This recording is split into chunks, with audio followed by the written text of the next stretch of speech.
यह है कि एलजेपी में इस टूट में आखिर किसका फायदा होने वाला है। चर्चा तो पशुपति पारस के केंद्रीय मंत्रिमंडल में शामिल होने तक की है। सवाल अब चिराग के सियासी भविष्य का है। रामविलास पासवान ने पूरी जिंदगी पार्टी और परिवार दोनों को संभाले रखा, लेकिन उनके निधन के 9 महीने के भीतर पार्टी दो फाड़ हो गई। उनका अपना बेटा ही पार्टी के हाशिए पर चला गया। पुलिस की नौकरी छोड़कर राजनीति में आए रामविलास पासवान 1969 में पहली बार विधायक बने थे।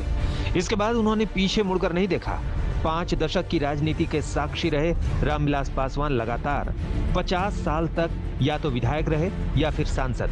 हाजीपुर सीट से रिकॉर्ड वोट से चुनाव जीतकर उन्होंने Guinness book of world record में अपना नाम दर्ज करवाया था। एक हाथ से उन्होंने सियासत की बागडोर थामी थी तो दूसरे हाथ में परिवार की बागडोर थी। रामविलास पासवान परिवार में सभी भाइयों में सबसे बड़े थे। अपने छोटे भाई पारस और रामचंद्र पासवान का उन्होंने हमेशा बहुत ख्याल रखा। पारस और रामचंद्र पासवान पार्टी से कभी एमपी बने तो कभी विधायक। पार्टी में रामविलास पासवान ने पारस और रामचंद्र पासवान को ऊंचा ओहदा दिया। पशुपति पारस को रामविलास पासवान ने पार्टी का बिहार अध्यक्ष बनाया था। रामचंद्र पासवान के निधन के बाद उन्होंने उनके बेटे प्रिंस राज को उपचुनाव में टिकट देकर लोकसभा में भेजा। पिछले साल ही पासवान ने अपने बेटे चिराग पासवान को पार्टी की कमान सौंपी थी, जिससे उनके भाई पारस खुश नहीं थे। पासवान के निधन के 248 दिन बाद ही पारस ने पार्टी पर कब्जा जमा लिया।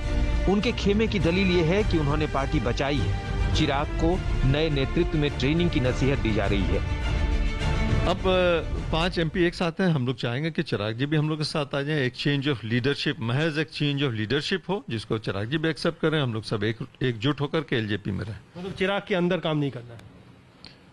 उनको और एक्सपीरियंस हो जाएगा तो आगे जाकर के फ्यूचर उनका है। पशुपति कुमार पारस पिछले कुछ दिनों से लगातार जेडीयू सांसद ललन सिंह के संपर्क में थे। हाल ही में पटना में दोनों के बीच मुलाकात भी हुई थी। दिल्ली में भी इनके बीच लगातार बातचीत होती रही। पर नई वाली एलजेपी है वो नई बनी एलजेपी नीतीश कुमार जी के नेतृत्व में यहाँ पर और मोदी जी के नेतृत्व में दिल्ली में एनडीए में रह के कार्यरत होना चाहती है। उसका स्वागत है।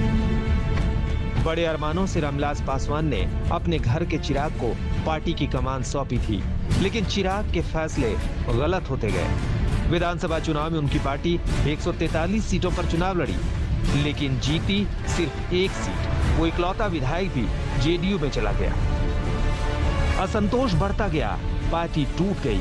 ऐसी टूटी कि पूरी पार्टी एक तरफ दिख रही है और अकेले चिराग दूसरी तरफ। दिल्ली में जितेंद्र बहादुर सिंह और कुमार कुणाल के साथ रोहित सिंह, पटना, आज तक। अब चिराग पासवान बिहार की राजनीति में खुद को रोशन कैसे रखते हैं, इस पर रहेगी आज तक की नजर। इसी के साथ शंखनाद में अभी के लिए बस इतना ही। देश और दुनिया की बाकी खबरों के लिए आप देखते रहिए आज तक।